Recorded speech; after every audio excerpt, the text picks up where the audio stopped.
उत्तराखंड देवों की भूमि है। देश विदेश से हर साल लाखों श्रद्धालु चार धाम यात्रा के लिए यहाँ आते हैं। चारों धामों के साथ ही छोटे बड़े यहाँ कई और मंदिर हैं जो अपनी पौराणिक मान्यताओं के लिए प्रसिद्ध हैं। आज सावन का पहला सोमवार है। इस मौके पर यूं तो देश भर में शिव भक्त भगवान शिव की पूजा अर्चना के लिए मंदिरों में पहुंच रहे हैं, लेकिन उत्तराखंड में सावन के पहले सोमवार में खास धूम देखने को मिली है। राज्य के सभी प्रसिद्ध शिव मंदिरों में आज सुबह से ही शिव भक्तों का तांता लगा रहा। आज हम आपको उत्तराखंड के कुछ प्रसिद्ध शिव मंदिरों के दर्शन कराएंगे। सबसे पहले बात करते हैं बागेश्वर के प्रसिद्ध बैजनाथ मंदिर की।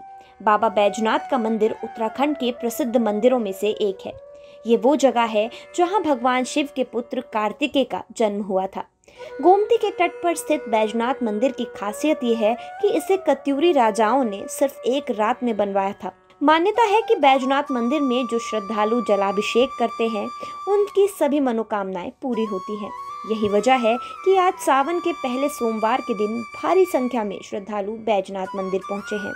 इस खास दिन पर महिलाएं पिछौड़ा पहने पहाड़ी वेशभूषा में मंदिर पहुंची हैं।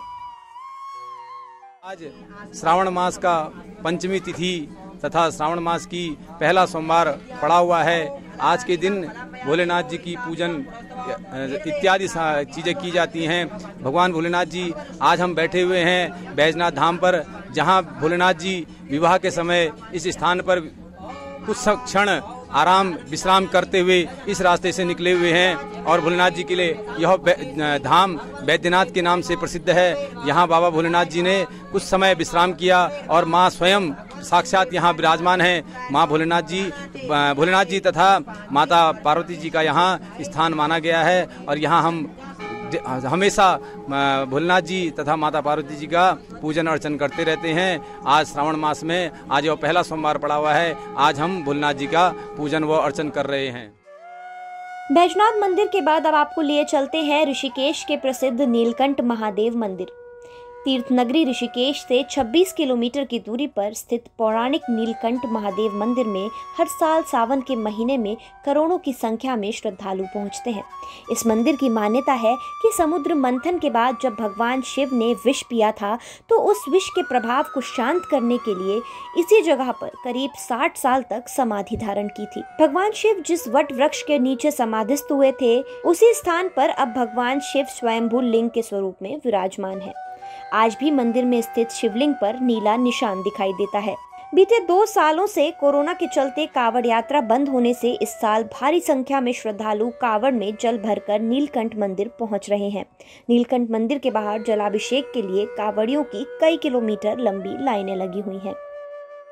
सर, मैं होडल हरियाणा से हूँ जी, और आज सोमवार है पहला सावन का, और यहाँ पे सुबह 4 बजे से नीलकंठ बाबा पे बहुत ही भीड़ है और यहाँ पे अच्छे दर्शन हो रहे हैं और काफ़ी सुविधा है और सारे भोलों की तरफ से अच्छी हो। बोल शंकर भगवान की जय। नीलकंठ महादेव मंदिर के बाद अब आपको भगवान शिव के ऐसे मंदिर के दर्शन कराते हैं जिसके लिए मान्यता है कि ये शिव जी का सबसे मोटा शिवालय है।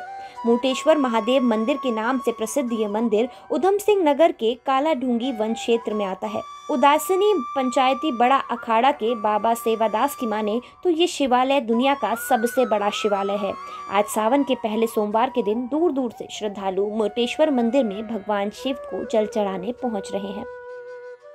मोटे महादेव हैं, इतना मोटे महादेव कहीं नहीं।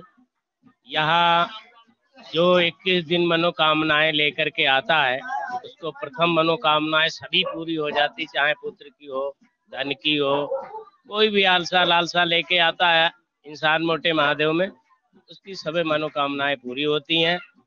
और यहाँ लोग भंडारा इत्यादि लंगर बराबर चलते रहते हैं, दान करने वाले आते रहते हैं। प्रथम सोमवार है, इसकी प्रथम सोमवार क्या भोलेनाथ जो है गंगा जल सावन में जो है भोलेनाथ को अर्पित किया जाता है। जटाओं में उनके गंगा रहती, तो इस करके जो है भोलेनाथ की जहाँ जहाँ शिवलिंग है, जटाएं तो है नहीं शिवलिंग में, तो भोलेनाथ के जटाओं के बगैर जो है गंगा जल वो ला करके सोमवार को भोलेनाथ के ऊपर जो चढ़ाते हैं, उनकी मनोकामनाएं पूरी होती हैं और वो जो है सदैव सुखी रहते हैं। सबसे मोटा शिवलिंग यही है भारत के अंदर। इतना मोटा शिवलिंग पूरे भारत में नहीं है। मैं पूरा भारत का भ्रमण किया हूँ, चाहे साउथ दक्षिण में मान लीजिए, चाहे उत्तर में मान लीजिए, चाहे पश्चिम में मान लीजिए, इतना मोटे महादेव कहीं नहीं। हम उदासीन पंचायती बड़े अखाड़े से हैं। मेरा नाम बाबा सेवादास है और इस समय मैं मोटे महादेव आया हूँ। आज 4-5 दिन हो गए हैं। सावन भर मोटे महादेव में रहूंगा। सोमवार के यहाँ सावन में बहुत भीड़ होती है। लोग दूर दूर से आते हैं श्रद्धालु अपनी मनोकामना के लिए। बस इतना ही कहना चाहती हूँ। हम भी यहाँ आए हैं, लोकल के ही हैं। बहुत अच्छा लगा यहाँ पर। रखा है भाई साहब, ये काफी लंबे वर्षों से ये हर सावन के महीने में भली भांति इस टाइप की भीड़, इससे भी ज्यादा अधिक भीड़ यहाँ पर आपको दिखाई देगी।